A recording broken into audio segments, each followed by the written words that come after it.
Dear subscribers and followers of Grant Matosian, Chartered Professional Accountant, thank you for joining me again for another session of Tax Tips. Today, I'd like to talk to you about the home accessibility expense. Prior to 2019, it was on a different line. Currently, it's on line 31285 on the income tax T1 return as a non-refundable tax credit. This credit is very accessible for people that are doing renovations to their home that are eligible, whether they're 65 and over or have a disability tax credit on file.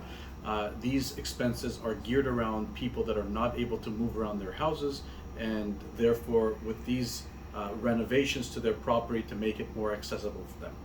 Now, first and foremost, I'd like to state that this is very useful for all you realtors out there to speak to your clients about the elderly clients that are potentially downsizing or holding on to a property that they want to do some renovations to.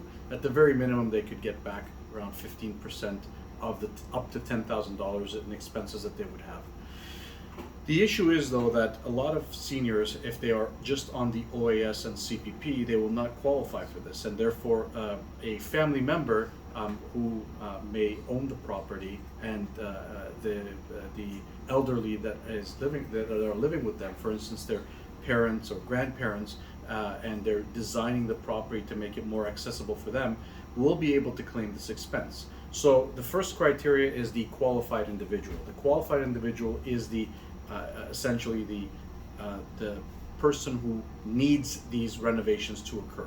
So the person that's either over 65 or has a disability tax credit on file. This could be somebody that's 40 years old and has a disability, and they've basically qualified to make these expenses. Now, if this individual cannot make the claim because they do not have the proper income and they're living with a family member that does have that ability to, this eligible individual, that would be called either their spouse or their child, grandchild that is helping them with this whole process, would be able to qualify for these expenses.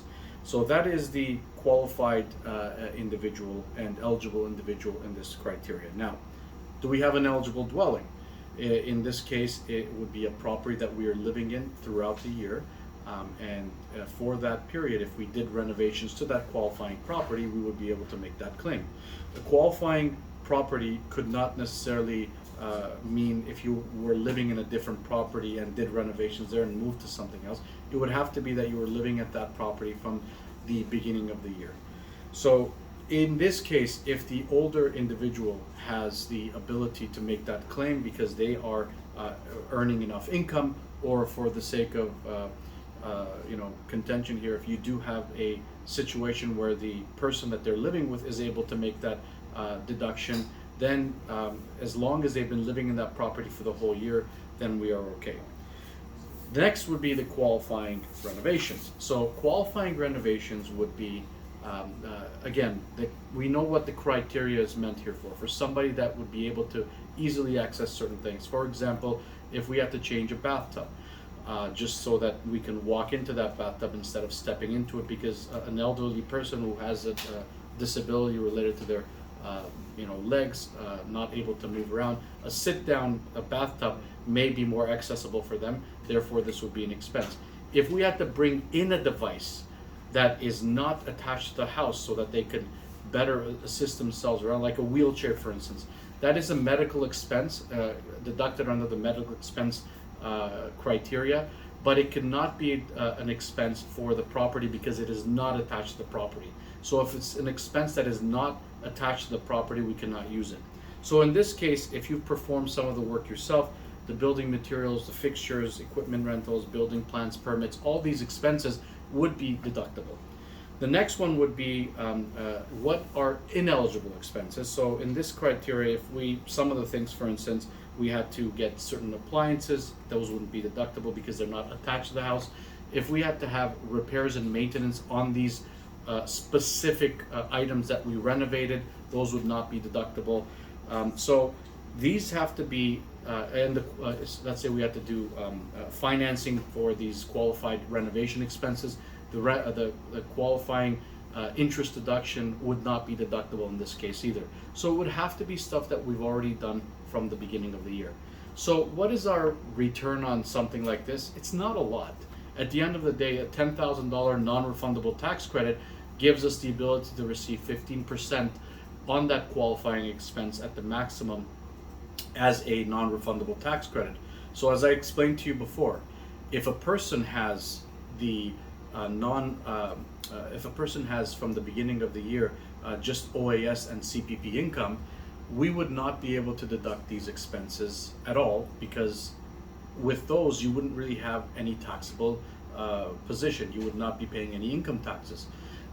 But if you have a corporation, if you have a situation where you are able to, let's say, have employment income, and you're paying taxes on that employment income, you're now able to turn around and use this qualifying expense for somebody else and deduct it as an expense and get $1,500 back.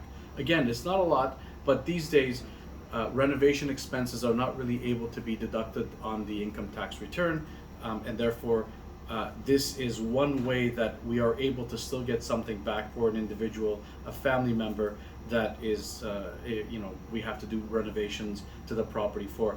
And on top of this, we already have the disability tax credit, potentially the caregiver amount in any given year for an individual that is a related person to us, a mother or father, grandfather, that is required to have that disability tax credit because they're not able to do certain things. So at the end of the day, we're already getting some credits. This is an extra to help the person that's doing the renovations for their property.